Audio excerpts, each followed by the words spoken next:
YouTube, what's going on? Server swap is here. I'm Grandmaster Ghost, and I'm bringing you all your New World content. Brand new thing I'm trying on this channel. I hope you guys enjoy it. Now, look, server swap's here. What does it mean? I'm going to break down all the details as well as tell you what you might need to know before you swap servers. And, well, the servers aren't going to be back online for a little while. So if you're watching this during the downtime, comment down below and let me know so. But hey, I'm not even making a cut. We're jumping straight into it. I'm going to pull up the patch notes on screen and kind of read some things off to you and explain what they mean. Okay, so first and foremost, server swaps here. Okay, it's happening tonight. Servers are going down, or maybe if they've already gone down, depending on when you watch this video. Servers going down midnight Central Time on the 19th, I guess going into the 20th. Okay, they're going to be down for 5 hours. Okay, there's a lot of bug fixes and a lot of issues they need to implement and change, so it makes sense that would be down, as well as implement this new feature that allows people to swap servers. Now, this is the crucial piece before I get into any more information. What you're seeing on the screen right now. Okay, look, underneath my hand over here, this is important. I'm going to read some of this out and explain what it means. First and foremost, they have some niceties. Don't worry about that.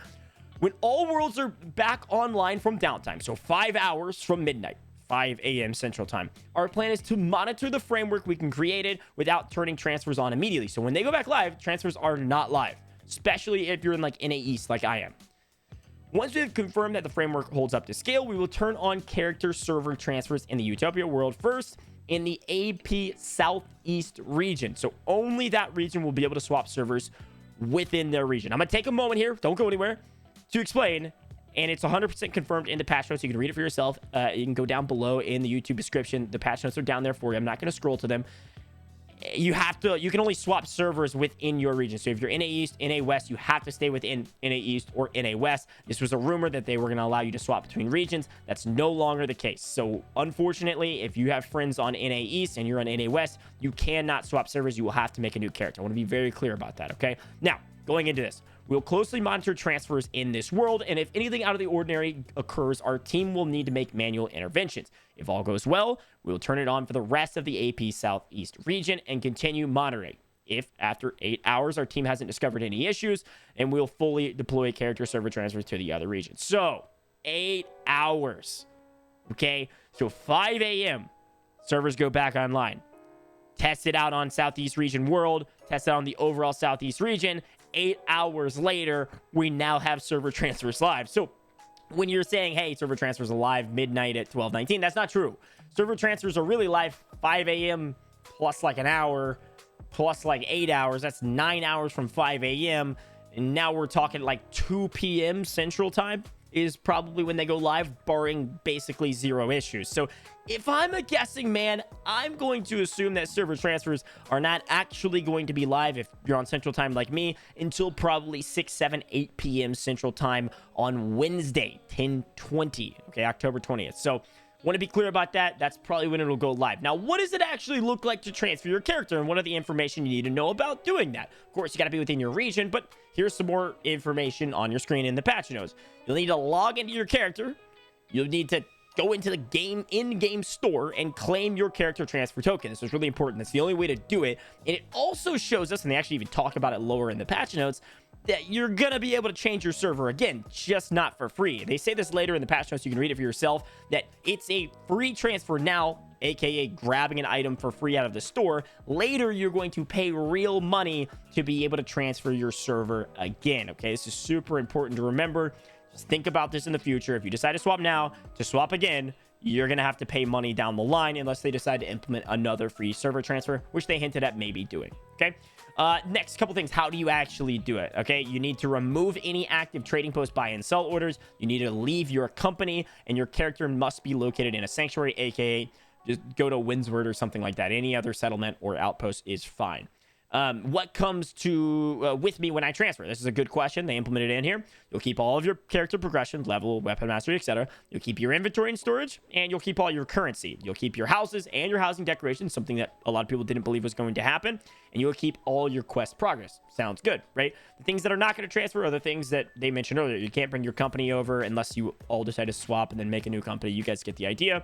Your active trading post, sell and buy orders have to be removed, and they will not carry over. Your friends list will actually not carry over either, which actually makes a lot of sense, because when you load into the world, or your friends load into the world, it notifies you when you're in your world. And if you're in a different world, you have a different friends list. So you're gonna have to re-invite your friends to be your friend, and then re-invite your friends into a new company and all of that good stuff. But otherwise, it seems pretty clear and concise. I actually really like this. This is gonna be huge for a lot of people that have really, really bad servers where Marauders own the entirety of the map and no one cares about in-game and everybody's trolling, and you want to play more serious. A couple more things before I go into the next section, which is talking about why you would want to do this. Is there any opportunities to transfer? Again, I mentioned this already, and you can move your character into any world within your region. I said this earlier. You cannot move your character to a full world. What this means is that some worlds have maximum capacity achieved. I don't know if that's certainly the case yet. A long queue time doesn't mean it's technically a full world. A full world, I think, is max capacity of characters in that world. I think we are going to see a point where some of these highly congested servers might have queue times and reach max pop. And so that could be a question mark for later.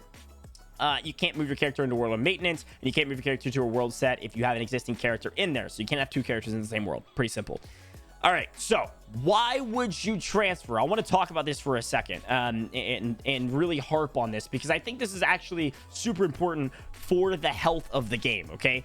You might be on a server, like I mentioned, where Marauders have the entirety of the map, and you're nearing level 60, and you don't know what to do with your end game. Of course, there's bosses and dungeons and raids and things you can do with your company, which is great, but if your company doesn't take it seriously, or your faction isn't taking it seriously, or even maybe everybody else in the world is all PvP and just slaying everyone they can see in any of those given areas, you know, this could be a reason you want to swap. But I would argue the health of this game and the longevity of this game is entirely going to be focused around the end game. There's a lot of people going to be getting to level 60 in, well, not that long amount of time. I know a lot of people on my server already are. And, well, part of the fun of this game is the end game, the PvP, the wars, the outpost rush, like all of these things that you can do at more value when you're a higher level is super important to the game. And if you don't have a healthy server, you're not really afforded those types of opportunities. And I would say a server like mine, Eden, NA East Eden, is probably one of the most healthy servers out there. You got a healthy mix of streamers and casual players, and Marauders and Syndicate and Covenant all have presences on the map, and they're all warring constantly. There's a lot of PvP. I'm having conversations with other company leaders where we're having these geopolitical conversations about when we should have wars and when we shouldn't, and how we're going to work together and have alliances where Syndicate is going to work with Covenant to take down Marauders for at least a couple, you know, territories to give us some more legs in the actual map. So there's some really cool things you can do late game, and ways you can interact with other people from all over the world, streamers or non-streamers, and having a healthy server makes it really easy to do that. So that's why I would switch. I'm on Eden already. I'm nearing level 40, excited to continue playing this game and continue to grow inside of Syndicate. I'm one of the major company leaders in Syndicate, and excited to bring a lot of my friends over from other servers that are all max level, so we can actually whoop some butt in some wars going forward against some big guys like Pine from New World, Doug's Raw, Karma, Bonk, and a lot of the people in our server. So anyways, really excited about this. Hope you enjoyed this video. Try to keep it short, sweet, basically no edits, and just give you all the information. So if you have questions, comment down below. I'm going to be answering them all night tonight and all day tomorrow, just to make sure you get the information you need. Peace. I'll see you guys in the next video. Again, I'm going to be making a lot more content about New World, about the server swap, why late game is so important, and what's so fun about wars. So keep an eye on this channel. I'm a Warzone caster by trade, but New World is a passion of mine, and this has been a lot of fun so far. So make sure you subscribe down below if you enjoyed the video and if you want to see more New World content. And anyways, I'll see you guys in the next video. Peace. That's all I got. See you guys later.